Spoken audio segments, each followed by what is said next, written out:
You know, Alfred Vail and Samuel Morse actually got along pretty well for a while there. They developed a sweet new state-of-the-art telegraph system that blew every other telegraph out of the water. They introduced a code so ingeniously versatile and easy to use that it remained in service long after the telegraph itself had been phased out. After having a cable run between DC and Baltimore, they sent and received the message that became world famous and knocked everybody's socks off.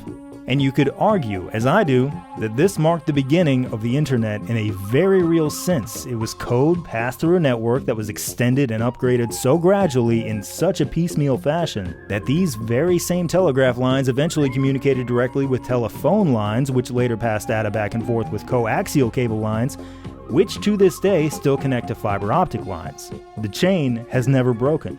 This telegraph wire from 1844 and the cable snaking through the studs of your living room wall right now are functionally the very same network, the very same thing.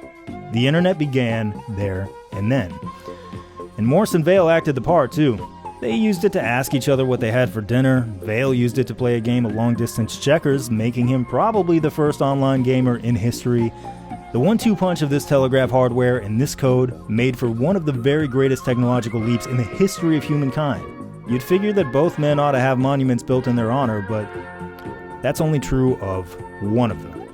See, it's been argued, and pretty convincingly, that Alfred Vail was not only primarily responsible for the Morse telegraph, but the true inventor of Morse code. But Vail found himself shut out in terms of both the money and the acclaim. Morse slapped his name on everything and kept Vail at arm's length. Vail died next to broke. Morse died very rich decades later. What really stuck in Vail's craw, though, was that after a while, Morse started to refer to Vail not as his partner, or his co-inventor, or his collaborator, but his assistant. Al's my assistant. He assists me.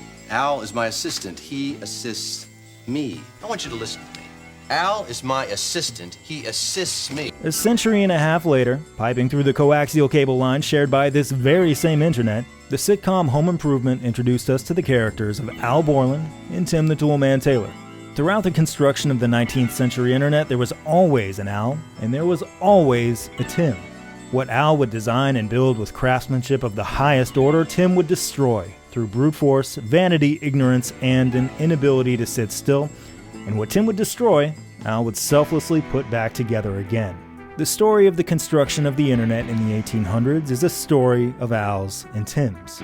Near-death experiences, unsafe voltages, disasters at sea, grudges and infighting, and men who could not get along, the geniuses who got their hands dirty building the future, and the tragic idiots who nearly destroyed it. And you know what's funny? We needed them both. The geniuses among us propel history forward, but so do the dummies.